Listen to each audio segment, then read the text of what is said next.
So you're trying to conceive and you want to do everything you can to make it happen easily and have a wonderful pregnancy and a thriving, gorgeous baby, right? Definitely. I mean, if so, this is the video for you. Keep watching. I'm going to discuss one of the most important factors when trying to get pregnant, improving egg quality. A lot of couples are told that there's nothing you can do to improve your egg quality. Is that true or false? Actually, both, and I'm going to explain why that is in this video. It's true, there's nothing you can do to improve the quality of your egg you're about to ovulate. In other words, the cake's already been baked. However, your eggs go through a 4-month or 120-day maturation phase, and this is where it gets really exciting.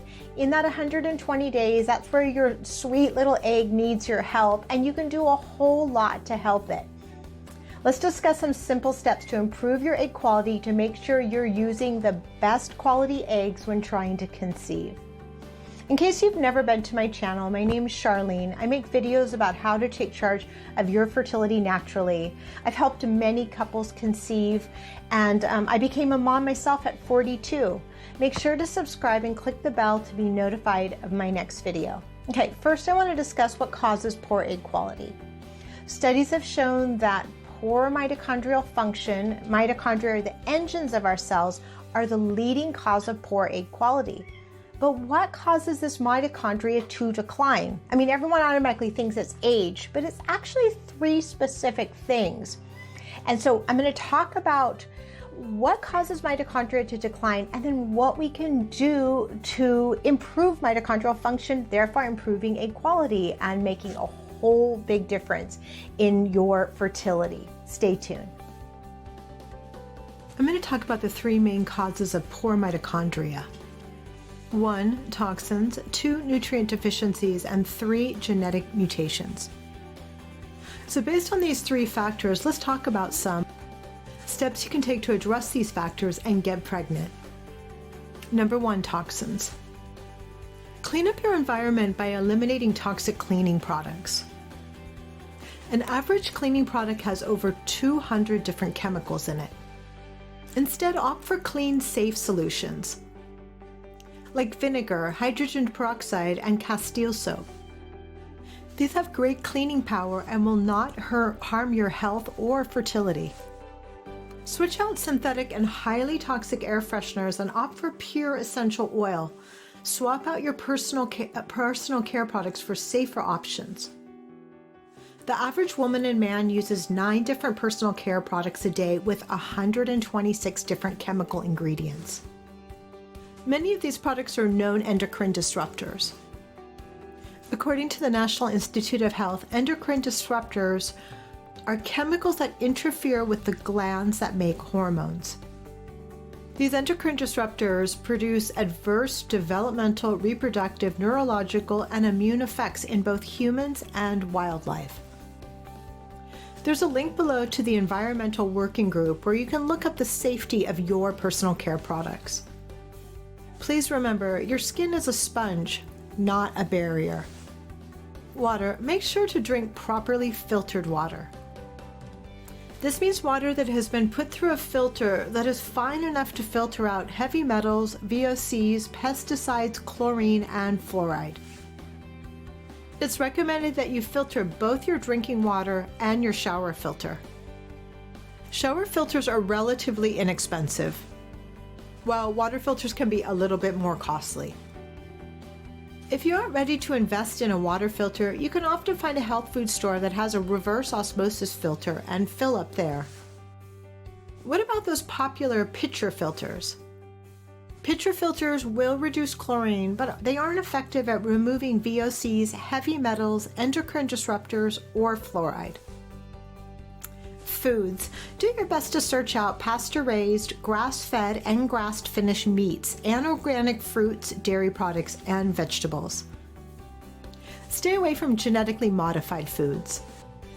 I recommend eating less meat of higher quality to reduce hormone and pesticide exposure. We only need a portion about the size of our palm, and you can save money by buying tougher cuts of meat and cook it with a slow cooker. It's really nice to come home to a warm, nourishing meal after a long day. Heavy metals. We often test our clients for heavy metal toxicity.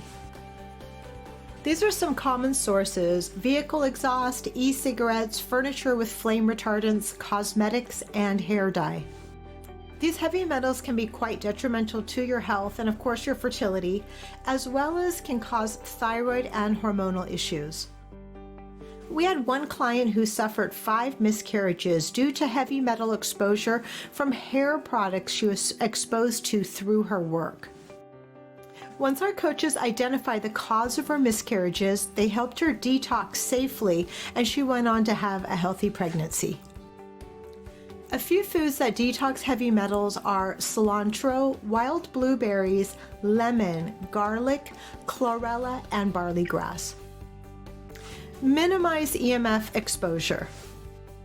I put a link to a podcast interview on how to minimize EMF exposure in the description below. Number 2, nutrient deficiencies. Nutrient deficiencies that have been left unaddressed lead to poor egg quality.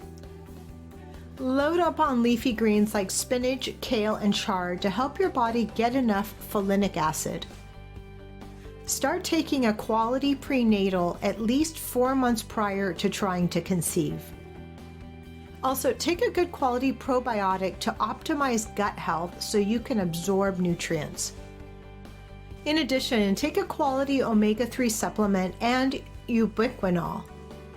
DHEA has shown to improve egg quality for IVF, but please test before taking this hormone. I also recommend a maca for fertility, and I put a link in the description below. It's the only one shown in independent clinical trials to improve fertility and hormone balance in women. Cut out sugar. Refined sugar results in nutrient deficiencies. I discovered a wonderful sweetener called monk fruit sweetener that has 0 sugar and tastes great. And unlike artificial sweeteners, it's safe to consume.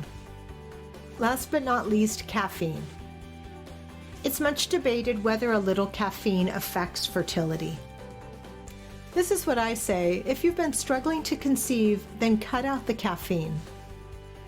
If you're not worth a darn without it, then it may be time to take a break. Personally, when I was trying to conceive at 40, I was drinking and heavily reliant on my 2 cups a day. However, when I read a study that it could lower my chances of conceiving, I stopped. It was hard, but what it made me come to terms with was how tired I felt without it. The fatigue showed me that my adrenals were exhausted. Your adrenals help balance your thyroid and hormones, so this is a pretty important issue to address when trying to get pregnant. Healthy adrenals need plenty of sleep, good nutrition, and emotional love and support. On the topic of sleep, to get those eggs fresh and plump, get plenty of sleep. Try to be asleep by 10 p.m. and aim for a good solid 8 hours. Number 3, genetic mutations. One of the most commonly known genetic mutations is MTHFR. MTHFR is a very common genetic defect that affects approximately 1 in 4 people seriously and nearly 1 in 2 people mildly.